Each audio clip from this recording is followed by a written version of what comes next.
नमस्कार दोस्तों, मैं आपका अपने चैनल विद्या गुरु में स्वागत करता हूं। इस वीडियो में आपके लिए इंटरनेशनल करंट अफेयर जो मार्च के पहले वीक में बने हैं उनको यहां पर लाने की पूरी कोशिश की है, जो कि आपके आने वाले एग्जाम के लिए मोस्ट इंपॉर्टेंट होंगे।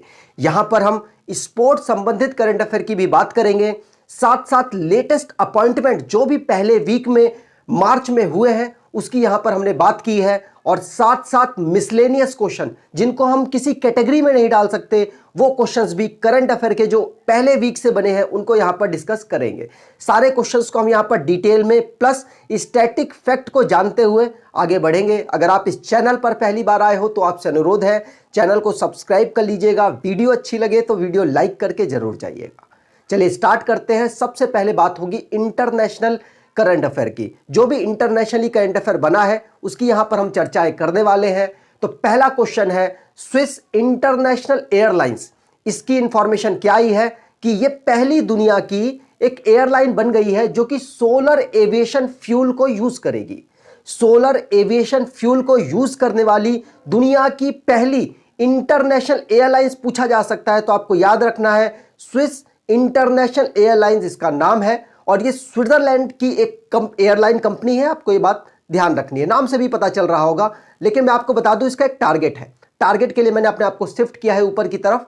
तो टारगेट क्या है कि पहली कस्टमर की जो सर्विस प्रोवाइड कराती है ये 2023 तक इसका टारगेट रखा गया है, 2023 तक कि ये सोलर केरोसिन को यूज करेगी। ये इसका टारगेट है। लेकिन अब ये सोलर एविएशन फ्यूल को यूज करने वाली 2022 में बन गई है और दुनिया की पहली इंटरनेशनल कंपनी है। कौन सी? एयरलाइंस वाली। ठीक है, चलिए आगे बात करें। स्विस की बात हुई है, स्विस इंटरनेशनल एयरलाइंस की। तो इसका हेडक्वार्टर बसेल स्विट्जरलैंड में है। इसको फाउंड किया गया था 2002 में, और इस समय पर इसके चेयरमैन रिटो फ्रांसियोनी है। बात करें सीईओ की तो डेटर वेंस्क्रिज्ड है। ठीक है, चलिए आगे बात करते हैं। आगे बहुत इंपॉर्टेंट क्वेश्चन है। आपको पता होगा रशिया और यूक्रेन का अभी युद्ध चल रहा है और काफी लंबा युद्ध चल रहा है। रशिया ने आक्रमण कर रखा है यूक्रेन पर। अलग अलग रीजंस आपको पता चले होंगे और वो सारे रीजंस वैलिड भी हैं। यहां पर बात की जाए यूएस, यूरोपियन यूनियन और साथ साथ यूके ने डिसाइड किया है, मतलब इन देशों ने मिलकर डिसाइड किया है कि हम रशिया को स्विफ्ट से हटा देंगे। स्विफ्ट क्या है? ये एक बैंकों के बीच में समन्वय बनाता है। मैं आपको समझाने की कोशिश करता हूं। जैसे मान लीजिए भारत है, भारत में एक बैंक से आपको दूसरे बैंक में पैसा भेजना है। एक स्टेट में दूसरे स्टेट में आप हो और अलग अलग जगह पर आपको पैसा भेजना है, तो आपको ना आईएफएससी कोड आपको चाहिए होता है। सच बात है, अगर वो कोड नहीं होता तो आप ट्रांजैक्शन नहीं कर सकते। वही सेम चीज दुनिया में, अगर आपको एक बैंक से दूसरे बैंक में, दूसरे देश में दूसरे बैंक में अगर आपको पैसा भेजना है तो आपको स्विफ्ट कोड चाहिए होता है। जो यूट्यूब वगैरह में काम कर रहे लोग हैं उनको मालूम होता है कि स्विफ्ट कोड उनसे मांगा जाता है बैंक में कि भाई स्विफ्ट कोड दो, उसके बाद आपका पैसा आएगा। तो इस तरीके से आपको ना वो स्विफ्ट क्या प्रोवाइड कराता है, वो दुनिया में बैंकों की इंटरलिंकिंग कराता है, जिससे कि पैसा एक बैंक से दूसरे बैंक में दूसरे देश में भी पहुंचाया जा सके।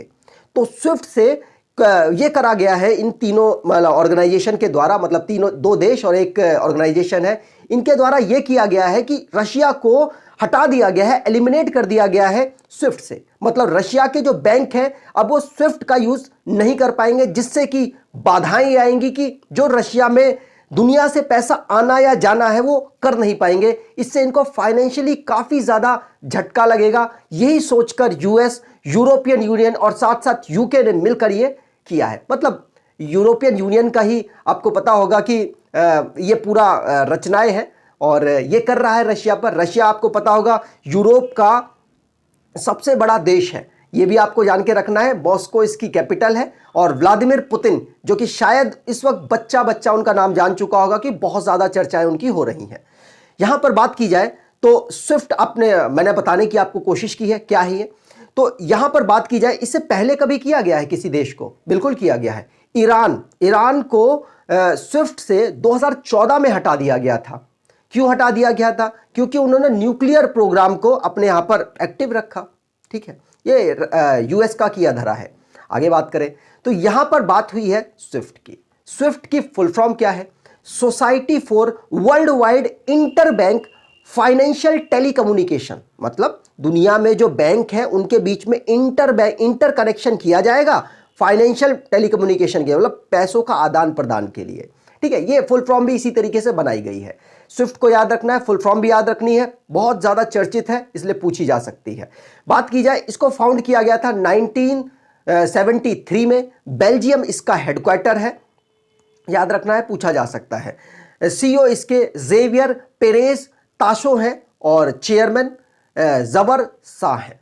ठीक है, यवर शाह है, ये बात आपको ध्यान रखनी है। और 11,000 बैंक्स को यहां पर इंटरकनेक्ट किया गया है। आपको बता दूं, जो दुनिया में 200 कंट्रीज हैं उनके बीच में यहां पर समन्वय बना रखा है स्विफ्ट के माध्यम से।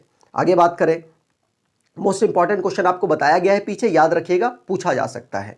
बात करें चाइना की, तो चाइना ने, मतलब युद्ध का माहौल है फिर भी चाइना अपनी प्रोग्रेस रोकता नहीं है। चाइना ने अपने लॉन्ग मार्च 8 रॉकेट का यूज करके 22 सैटेलाइट को स्पेस में पहुंचा दिया है, याद रखना है। और किसके माध्यम से पहुंचाया है? तो CASC, China aerospace science and technology corporation के माध्यम से इन्होंने 22 सैटेलाइट को लॉन्ग मार्च 8 रॉकेट का यूज करके पहुंचाया है। पूछा जा सकता है कि ये लॉन्ग मार्च 8 रॉकेट किसकी है? यहां अभी रिसेंटली में 22 सैटेलाइट्स को पहुंचाया गया, किस देश के द्वारा पहुंचाया गया? तो पूछा जा सकता है, याद रखिएगा। बात करें चाइना की कैपिटल है बीजिंग, इसकी करेंसी रेनमिनबी है और प्रेसिडेंट शी जिनपिंग है। अगर स्टैटिक जीके की और थोड़ी बात की जाए तो भारत और चाइना के बीच में एक लाइन जाती है, उसको कहते हैं मैकमोहन लाइन, पूछा जाता है, बहुत ज्यादा चर्चित है। ठीक है, चलिए आगे बात करते हैं। और देशों की अगर आप जानना चाहें तो मैं आपको बताता हूं, पाकिस्तान और इंडिया के बीच में जो लाइन है उसे क्या कहते हैं? उसे कहते हैं रेड क्लिफ लाइन। पाकिस्तान और अफगानिस्तान के बीच में जो लाइन है उसे क्या कहते हैं? Durand line. पूछे जाने वाले फैक्ट है, ये मैं आपको बता रहा हूं। ठीक है, और यूएसए और कनाडा के बीच में जो लाइन है उसको क्या कहते हैं? 49 डिग्री पैरेलल पूछा जाता है। 38 डिग्री वाला भी पूछा जाता है, ये साउथ कोरिया और नॉर्थ कोरिया के बीच में जो लाइन है उसको कहते हैं।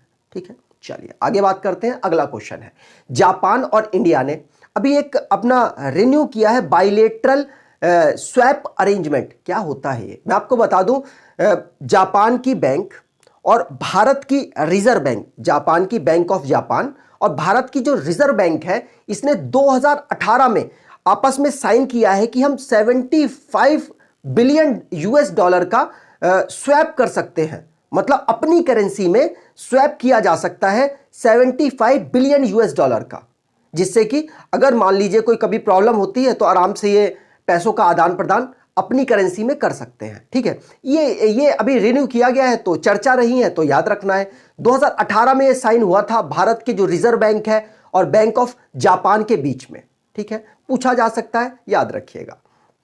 जापान की बात हुई है, जापान की कैपिटल टोक्यो है और जापान की करेंसी जापानीज येन है। जापान के एम्परर मतलब राजा वहां के नारुहितो हैं और प्राइम मिनिस्टर फूमियो किशिदा है।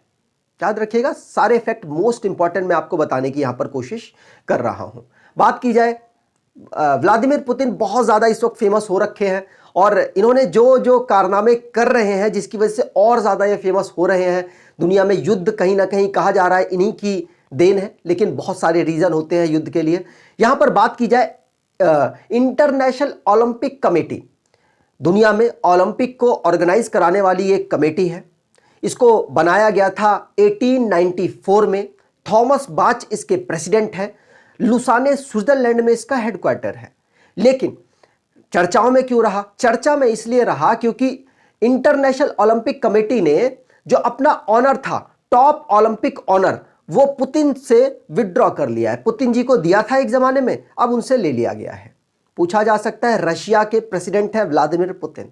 आगे बात करें, अगला क्वेश्चन है, बात हुई है रशिया की। रशिया की बहुत ज्यादा चर्चाएं करंट अफेयर में मिलेंगी आपको, क्योंकि बहुत ज्यादा चर्चित रह रहा है ये। रशिया ने दुनिया का लार्जेस्ट प्लेन जिसका नाम मरिया है, क्या? मरिया, पूरा नाम अगर आप जानने के इच्छुक हैं तो यहां देख सकते हैं, AN-225 मरिया इसका नाम है। बहुत ज्यादा करंट अफेयर रहा, न्यूज में रहा, इसलिए क्वेश्चन बन सकता है कि दुनिया का लार्जेस्ट प्लेन अभी रशिया ने डिस्ट्रॉय कर दिया है, उसका नाम क्या था? तो मरिया उसका नाम था। AN-225 मरिया इसका पूरा नाम है। रशिया ने इसको तहस नहस कर दिया है, मतलब डिस्ट्रॉय कर दिया है। और यूक्रेन का ये मरिया प्लेन था, आपको ध्यान रखना है, ठीक है। चलिए आगे बात करें। तो यहां पर ये जो स्लाइड है ना, यकीन मानिए अगर आप वनडे एग्जाम दे रहे हैं तो वहां पर आपको ये जरूर मिलेगा।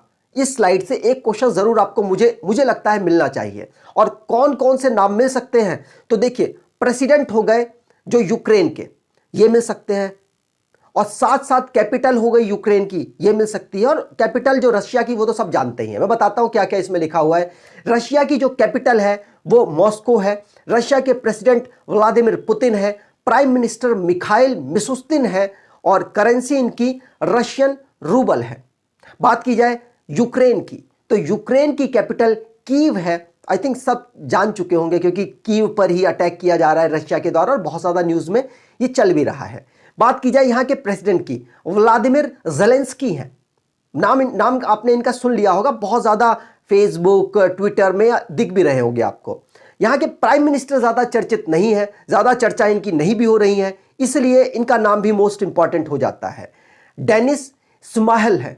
डेनिस शुमाहेल पूछा जा सकता है, याद रखिएगा। तो न्यू डेवलपमेंट बैंक से एक इंफॉर्मेशन आई है। न्यू डेवलपमेंट बैंक है क्या? ब्रिक्स का एक बैंक है और ये गिफ्ट सिटी में अपना पहला मल्टीलेटरल एजेंसी ओपन ऑफिस को खोल रहा है। और ये पहली है इसलिए इंपॉर्टेंट है। गिफ्ट गुजरात सिटी को गिफ्ट कहा जाता है, आपको बता दूं। यहां पर बात की जाए, जो ये न्यू डेवलपमेंट बैंक है इसे ब्रिक्स का बैंक कहा जाता है। 2014 में इसको फाउंड किया गया था।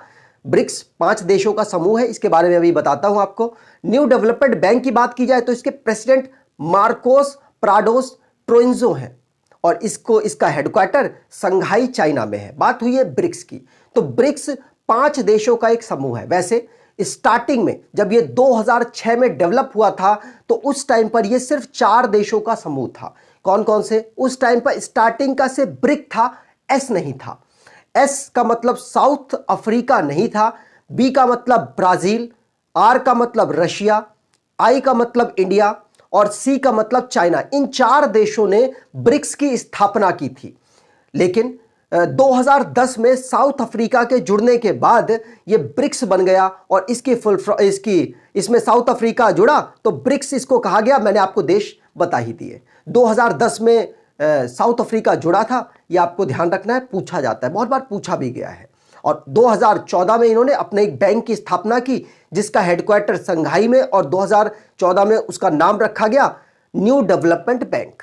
आगे बात करें, अगला क्वेश्चन है, कनाडा ने पहली प्लांट डिराइव्ड कोविड-19 वैक्सीन को अप्रूव किया है। दुनिया की पहली प्लांट डिराइव्ड कोविड-19 वैक्सीन है, कनाडा के द्वारा इसको अप्रूव किया गया। पूछा जा सकता है, वनडे एग्जाम के लिए मोस्ट इंपॉर्टेंट क्वेश्चन है।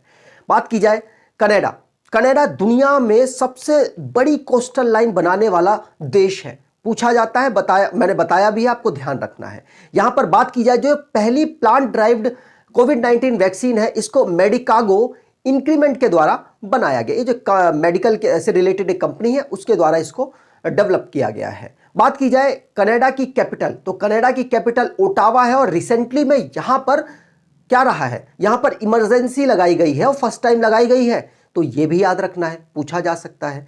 कनाडा की करेंसी कैनेडियन डॉलर है और इसके प्राइम मिनिस्टर जस्टिन ट्रूडो हैं। आगे बात कर दे, अगले क्वेश्चन आएंगे अब करंट अफेयर से। जो भी हमारे करंट अफेयर स्पोर्ट संबंधित बने हैं उनकी यहां पर हम चर्चाएं करेंगे।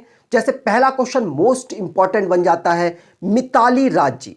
मिताली राज कौन है? तो भारत की वुमेन टीम की ये कैप्टन है और काफी लंबे समय से खेल रही हैं। इनको वुमेन टीम का वुमेन क्रिकेट का सचिन तेंदुलकर भी कहा जाता है। काफी कम उम्र से खेल रही हैं और अभी तक ये खेल रही हैं। आपको इस बात से अंदाजा लग जाएगा कि इन्होंने 2000 का वर्ल्ड कप खेला, 2005 का वर्ल्ड कप खेला, 2009 का वर्ल्ड कप खेला, 2013 का वर्ल्ड कप खेला और 2017 के साथ 2022 का वर्ल्ड कप भी खेल रही हैं, जो कि 2022 का वर्ल्ड कप न्यूजीलैंड में ऑर्गेनाइज कराया जा रहा है।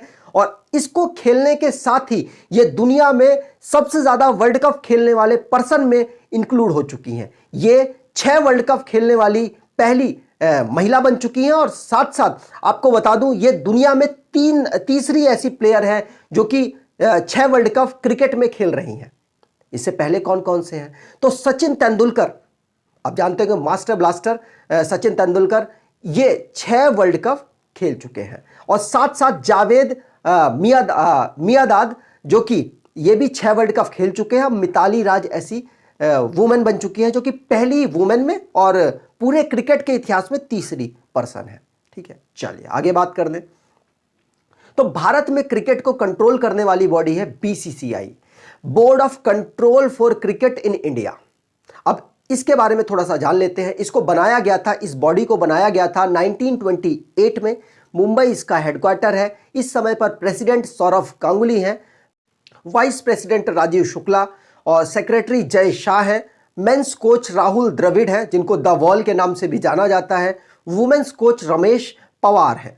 आगे बात करें, अगला क्वेश्चन है ICC वुमेन्स वर्ल्ड कप जो कि न्यूजीलैंड में ऑर्गेनाइज कराया जा रहा है। मैंने आपको बता दिया है जो फर्स्ट क्वेश्चन हुआ था उसमें। तो ICC वर्ल्ड कप न्यूजीलैंड में ऑर्गेनाइज कराया जा रहा है। जब मैंने बता दिया तो फिर ये क्वेश्चन क्यों लेकर आया? इसमें आपके साथ स्टैटिक जो भी वर्ल्ड कप से रिलेटेड बने हैं वुमेन्स के, वो यहां पर चर्चाएं करूंगा। ये 12वां एडिशन है, ये बात भी आपको ध्यान रखनी है। इसमें टोटल 8 टीमें पार्टिसिपेट कर रही हैं। एक टीम दे देगा, पूछेगा कि वर्ल्ड कप में कौन सी टीम पार्टिसिपेट नहीं कर रही, तो बताइए। New Zealand, Australia, England, south Africa, India, Bangladesh, Pakistan, West Indies. तो ये 8 टीमें हैं जो कि पार्टिसिपेट कर रही हैं। श्रीलंका आपको देकर ऑप्शन कंफ्यूज कर सकता है क्योंकि श्रीलंका मेंस टीम की बहुत बड़ी टीम है और वुमेन्स टीम में वो है नहीं, तो वो नाम देकर आपको कंफ्यूज किया जा सकता है। याद रखिएगा 8 टीमें हैं, 8 टीमों में श्रीलंका नहीं है और ऑलमोस्ट सारी बड़ी टीम यहां पर अवेलेबल है। ठीक है, चलिए आगे बात कर। न्यूजीलैंड में इसको ऑर्गेनाइज कराया जा रहा है। ये पूरी लिस्ट आप देखिए। इंपॉर्टेंट क्या है यहां पर, मैं थोड़ा सा यहां पर आपको बताने की कोशिश करता हूं। इसको मैं हटा देता हूं। आप आई थिंक पढ़ पा रहे होंगे कि ये न्यूजीलैंड, ऑस्ट्रेलिया, इंग्लैंड और ये लिखा हुआ है, मतलब ऑलमोस्ट सारे देश आपको दिख रहे होंगे। मेरे को पता है क्या दिख रहा है इसमें, मेरे को यह दिख रहा है कि ऑस्ट्रेलिया सबसे ज्यादा वर्ल्ड कप जीती है। 6 वर्ल्ड कप ऑस्ट्रेलिया पूरे वुमेन्स का जो वर्ल्ड कप का इतिहास है उसमें जीती है। वुमेन्स वर्ल्ड कप स्टार्ट कब हुआ, क्वेश्चन बन सकता है 1973 में, और यह क्वेश्चन पूछा भी गया लास्ट के जो एग्जाम्स हुए हैं उनमें। 1973 में वुमेन्स वर्ल्ड कप स्टार्ट हुआ था। मेंस वर्ल्ड कप कब हुआ? मेंस वर्ल्ड कप 1975 में स्टार्ट हुआ था, जिसमें जो थर्ड वर्ल्ड कप था भारत के द्वारा 1983 में जीता गया। उसके ऊपर एक फिल्म भी बनी है 83, याद रखिएगा। रणवीर सिंह को बेस्ट एक्टर का अवार्ड हाल ही में मिला है उसके लिए। यहां पर बात की जाए वुमेन्स वर्ल्ड कप 1973 में ऑर्गेनाइज कराया गया, यह आपको ध्यान रखना है। और इस वर्ल्ड कप को इंग्लैंड के द्वारा जीत लिया गया। इंग्लैंड भी 4 बार टोटल वर्ल्ड कप को जीत चुका है, यह भी बात आपको ध्यान रखनी है। हाल ही का जो प्रीवियस जो वर्ल्ड कप हुआ है उसका विनर कौन है, तो विनर कौन है? इंग्लैंड, याद रखना है। ऐसे क्वेश्चन भी बनते हैं। ऑस्ट्रेलिया टोटल 6 बार जीता, आप यहां देख सकते हैं ईयर वाइज, और एक बार न्यूजीलैंड भी जीता। मतलब 3 ही टीम ऐसी हैं जो कि वर्ल्ड कप आज तक यहां पर जीती हैं। पूछा जा सकता है आपको ध्यान रखना कि इंडिया कितनी बार जीती, तो इंडिया आज तक एक भी बार नहीं जीती। सिर्फ 3 टीम ऐसी हैं जो कि वर्ल्ड कप जीती हैं, इंग्लैंड, ऑस्ट्रेलिया और साथ साथ न्यूजीलैंड। यहां पर बात की जाए तो सबसे ज्यादा इंडिया का परफॉर्मेंस यहां पर पहले बात कर ली जाए। इंडिया का परफॉर्मेंस यहां पर सिर्फ ऐसा रहा है कि 2 ही बार भारत यहां पर सेमीफाइनल पर फाइनल पर पहुंचा है, 2 बार। कब? तो 2005 में भारत फाइनल पर पहुंचा और ऑस्ट्रेलिया से हारकर वो बाहर हो गया टूर्नामेंट से। और साथ साथ 2017 में जो लास्ट वर्ल्ड कप हुआ था उसमें भी भारत फाइनल में पहुंचा और इंग्लैंड से हारकर बाहर हो गया, वर्ल्ड कप नहीं जीत पाया। तो आपको ध्यान रखना है भारत से 2 ही बार फाइनल में पहुंचा है। ऐसे क्वेश्चन बनते हैं और जब ये वर्ल्ड कप ऑर्गेनाइज कराया जा रहा है तो ऐसे क्वेश्चन बन सकते हैं। यहां पर बात की जाए वर्ल्ड कप की, तो वर्ल्ड कप जो महिलाओं का है उसमें थोड़ा सा सार बताने की कोशिश यहां पर की गई है कि पहला एडिशन 1973 में हुआ और लास्ट जो एडिशन 2000 मतलब अब न्यूजीलैंड में 2022 में हो रहा है, और 4 बार इंग्लैंड इसको जीता है जो कि करंट विनर भी है। और साथ साथ सबसे ज्यादा बार 6 बार इस वर्ल्ड कप को ऑस्ट्रेलिया के द्वारा जीता गया है। इतनी बात आपको ध्यान रखनी है, आईसीसी के द्वारा इसको कराया जाता है। बात करते हैं कबड्डी की। अब कबड्डी की यहां पर बात आई है तो दबंग दिल्ली अपना पहला टाइटल, पहली बार टाइटल 8 ऑर्गेनाइज हो चुके हैं इस वाले को मिलाकर, तो दबंग दिल्ली पहली बार पटना पायरेट्स को हराकर प्रो कबड्डी लीग को जीत चुकी है। याद रखना है, पूछा जा सकता है ये प्रो कबड्डी लीग ऑर्गेनाइज कहां कराई गई, तो कर्नाटका में इसको ऑर्गेनाइज कराया गया था। यह भी क्वेश्चन मोस्ट इंपॉर्टेंट है। जो ये कर्नाटका, आप देख सकते हैं कर्नाटका बेंगलुरु में जो सीजन 8 है, 8वां सीजन हुआ है ये, इसको ऑर्गेनाइज कराया गया, ये आपको ध्यान रखना है। और साथ साथ पवन सहरावत है जिनको मोस्ट मतलब सबसे ज्यादा रेड इन्होंने की है, इसलिए इनको रेडर का अवार्ड मिला है, रेडर ऑफ द टूर्नामेंट का अवार्ड मिला है। और दूसरे अवार्ड की बात कर ली जाए तो थोड़ा सा मैं इसको और साइड कर देता हूं जिससे कि आपको नाम पूरे पूरे दिख पाए। तो यहां पर बात की जाए, defender of the season award मिला है मोहम्मद रेजा चियानेह को, जो कि भारत से नहीं है, ये ईरान से बिलोंग करते हैं, ठीक है। तो emerging player of the season का अवार्ड मोहित कोयात को मिला है, और साथ साथ most valuable player of the season का अवार्ड नवीन कुमार को मिला। ये तीनों नाम और याद रखने हैं, साथ साथ पवन सहरावत का नाम भी आपको याद रखना है, ठीक है। चलिए इसको साइड करा जाए और आगे बढ़ा जाए। सीजन प्रो कबड्डी लीग के हुए हैं उनको यहां पर चर्चा कर लेते हैं। जो प्रो कबड्डी लीग है इसको 2014 से स्टार्ट किया गया था, यह पूछा जा सकता है, याद रखिएगा। 2014 से प्रो कबड्डी लीग को स्टार्ट किया गया, जयपुर पिंक पैंथर के द्वारा इसको जीता गया। और सबसे ज्यादा बार इस टूर्नामेंट को किसके द्वारा जीता गया, तो पटना पायरेट्स के द्वारा इसको जीता गया सबसे ज्यादा बार। कब तो 2016, 2017 और 2016 में 2 सीजन हुए थे, ये भी ध्यान रखना है आपको। और 2021-22 में जो सीजन हुआ है, जो अभी रिसेंटली में खत्म हुआ है, दबंग दिल्ली के द्वारा कर्नाटका में इसको ऑर्गेनाइज कराया गया, जीता गया है, ठीक है। चलिए आगे बात करें। अगला क्वेश्चन है, ये भी मोस्ट इंपॉर्टेंट है। 31st south east Asian games को वियतनाम में ऑर्गेनाइज कराया जाएगा। 31st सीजन भी याद रखना है और कहां ऑर्गेनाइज कराया जाएगा यह भी याद रखना है, पूछा जा सकता है, ठीक है। और इसका जो मोटो है वो रखा गया है for a stronger south east Asia, ये इसकी मोटो है, याद रखना है। 2023 में, ये तो 2022 वाला हो गया, 2023 में जो ऑर्गेनाइज कराया जाएगा साउथ ईस्ट एशियन गेम्स, वो कंबोडिया में ऑर्गेनाइज कराया जाने वाला है, वो भी आपको ध्यान रखना है, पूछा जा सकता है। यहां पर बात की जाए तो इसका मस्कट 2021 में जो साउथ ईस्ट गेम हुआ है, इसका मस्कट साओ ला रखा गया है। क्या? साओ ला रखा गया है, ठीक है। चलिए आगे बात करें। अब बात होगी यहां पर अपॉइंटमेंट संबंधित क्वेश्चंस की। जो भी अपॉइंटमेंट रिसेंटली में हुए हैं उनकी यहां पर हम चर्चाएं करेंगे। तो चलिए बात करते हैं। सबसे पहला है T Raja Kumar. T Raja Kumar finance action task force के प्रेसिडेंट रिसेंटली में बनाए गए हैं। इसकी बैठक हुई है रिसेंटली में, तो वहां पर इनको टी राजा कुमार को प्रेसिडेंट के पद पर चुना गया है। FATF का आपने सुना होगा, FATF की ग्रे लिस्ट में पाकिस्तान है और बहुत डरता रहता है कि ब्लैक में ना आ जाए। इसका भी क्वेश्चन आगे है आपके लिए, उसकी भी चर्चा करेंगे। तो फाइनेंशियल एक्शन टास्क फोर्स में टी राजा कुमार जी को बनाया गया है प्रेसिडेंट, ठीक है। यहां पर बात की जाए तो डॉक्टर मार्कस प्लेयर जो कि जर्मनी से बिलोंग करते हैं, उनकी जगह इन्होंने ली है। वैसे ये कहां से बिलोंग करते हैं, तो ये सिंगापुर से बिलोंग करते हैं। कहां से? सिंगापुर से। बात की जाए FATF को फाउंड किया गया था 1989 में और इसके मेंबर 39 है। फ्रांस पेरिस में इसका हेडक्वार्टर है और टी राजा कुमार के बारे में तो हमने आपको बता ही दिया। आगे बात करें। जो ये DN पटेल है, कौन है ये दिल्ली में जो हाई कोर्ट है उसके चीफ जस्टिस हैं। तो दिल्ली के जो हाई कोर्ट है उसके चीफ जस्टिस को चेयरपर्सन बनाया गया है। कहां का? Telecom dispute settlement and appealed tribunal का, ठीक है। इनका पूरा नाम है धीरू भाई नारंग भाई पटेल। याद रखना है नाम, पूछा जा सकता है, इंपॉर्टेंट पर्सन है। बात की जाए TDSAT की, तो स्टैब्लिश किया गया था इसको 2000 सन में और हेडक्वार्टर इसका नई दिल्ली में है। आगे बात करें। अगला क्वेश्चन है, जो SBI ने अपने डिप्टी मैनेजिंग डायरेक्टर का पद में नितिन कुग को बैठाया है। नितिन कुग क्या थे? तो ये फॉर्मर पर्सन थे, फॉर्मर CEO थे किसके? उज्जीवन स्मॉल फाइनेंस बैंक के, ठीक है। नितिन कुग इनका नाम है। ये डिप्टी मैनेजिंग डायरेक्टर बने हैं SBI में। अब इस समय पर जो चेयरपर्सन है एसबीआई के, वो कौन है? दिनेश कुमार खारा। और डायरेक्ट हेडक्वार्टर इसका मुंबई में है और इसको फाउंड किया गया था 1955 में। आगे बात करें, अगला क्वेश्चन है, विद्या बालन जी को अपॉइंट किया गया है एक्सा लाइफ इंश्योरेंस, भारतीय एक्सा लाइफ इंश्योरेंस का ब्रांड एम्बेसडर। अब ये प्रमोट करने वाली हैं विद्या बालन जी, भारत के बॉलीवुड में बेहतरीन कलाकार में से, बेहतरीन एक्ट्रेस में से एक है। तो विद्या बालन जी को भारतीय एक्सा लाइफ इंश्योरेंस का ब्रांड एम्बेसडर बनाया गया है। और भारतीय एक्सा लाइफ इंश्योरेंस की बात की जाए तो इसके एमडी और सीईओ पराग राजा हैं। 2007 में इसको फाउंड किया गया था और इसको भारतीय एंटरप्राइजेस के द्वारा फाउंड किया गया था, मतलब पेरेंट ऑर्गेनाइजेशन है। आगे बात करें, अगला क्वेश्चन है, जेट एयरवेज ने अपने सीईओ के पद पर किसको बैठाया है? तो संजीव कपूर को बैठाया है। नाम याद रखना है, संजीव कपूर, जो कि सीईओ के पद पर जेट एयरवेज के बैठे हैं। जेट एयरवेज की बात की जाए तो इसको फाउंड किया गया था नरेश गोयल के द्वारा 1992 मुंबई में। आगे बात करें, अगला क्वेश्चन है जो कि यशराज फिल्म्स से एक इंफॉर्मेशन निकल कर आई है कि वहां के सीईओ बने हैं, और ऐसे क्वेश्चन बनते हैं।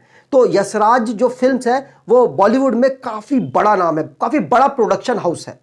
इसके सीईओ के पद पर अक्षय विधानी जी को बैठाया गया है। और जो ये यशराज फिल्म्स है इसको 1970 में फाउंड किया गया था यशराज चोपड़ा के द्वारा। और इस समय पर इसके चेयरमैन और एमडी हैं यशराज चोपड़ा के बड़े पुत्र, जिनका नाम आदित्य चोपड़ा है। ठीक है, चलिए आगे बात करें। अब बात होगी मिसलेनियस जो भी करंट अफेयर बने हैं, जिनका कोई टॉपिक नहीं डिसाइड किया जा सकता कि इसको किस में डाला जाए, वो क्वेश्चन यहां पर हम चर्चाएं करते हैं। तो बात की जाए हीरो मोटोकॉर्प्स, उसने अपना वो क्या करने वाला है, इलेक्ट्रिकल व्हीकल बनाएगा। अब उसके लिए नई ब्रांडिंग कर रहा है। नई ब्रांडिंग के लिए उसने नाम रखा है विदा। क्या नाम रखा है? विदा। पूछा जा सकता है कि जो इलेक्ट्रिकल व्हीकल ब्रांड है हीरो मोटोकॉर्प्स का, उसका ब्रांड का नाम क्या रखा गया है? तो आंसर हो जाएगा विदा। विदा, VIDA। ठीक है, चलिए, ताकि जो हीरो मोटोकॉर्प्स के जो भी नेगेटिव है, जो भी पॉजिटिव इफेक्ट, पॉजिटिव तो आ जाए क्योंकि नाम पीछे जोड़ रखा होगा, लेकिन साथ साथ नेगेटिव इफेक्ट से बचाया जा सके जो इलेक्ट्रिकल व्हीकल ब्रांड है, इलेक्ट्रिकल व्हीकल का जो पूरा सिस्टम है उसको। ठीक है, यहां पर बात की जाए तो हीरो मोटोकॉर्प्स का हेडक्वार्टर नई दिल्ली में है। इसको फाउंड किया गया था 1984 में। 1984 में इसको फाउंड किया गया था और इसके चेयरमैन हैं पवन मुंजल। चेयरमैन और सीईओ दोनों के पद पर ये बैठे हुए हैं, पवन मुंजल। आगे बात करें, हेरात फेस्टिवल। हेरात फेस्टिवल को जम्मू कश्मीर में हाल ही में सेलिब्रेट किया गया। शिवरात्रि, पूरे भारत में शिवरात्रि के महोत्सव के समय पर ही हेरात फेस्टिवल जम्मू कश्मीर में मनाया जाता है।